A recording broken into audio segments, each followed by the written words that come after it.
Isomo ryo mu ibaruwa ya mbere mutagatifu Pawulo intumwa yandikiye Abanyatesaloniki.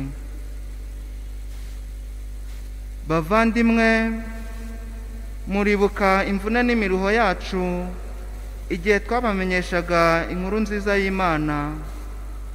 Ntitwaburaga gukora ijoro n'amanywa kugira ngo hatagira n'umwe muri mwe tugora. Yemwe, uko twifashe hagati yanyu tubabera intungane, intabera n'indahinyuka, mwebwe abemera mushobora kubihamya, ndetse n'Imana ubwayo. Kandi muzi uko twahuguraga buri muntu nk'umubyeyi mu bana be,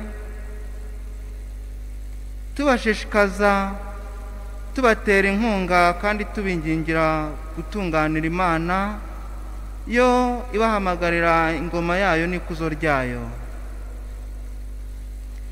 Ngicyo igituma tudahwema gushimira Imana, kuko mwakiriye ijambo ryayo twabigishije nk'uko riri mu by'ukuri.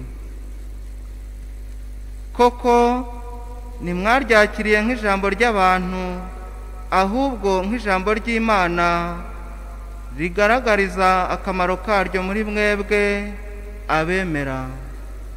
Iryo ni ijambo ry'Imana.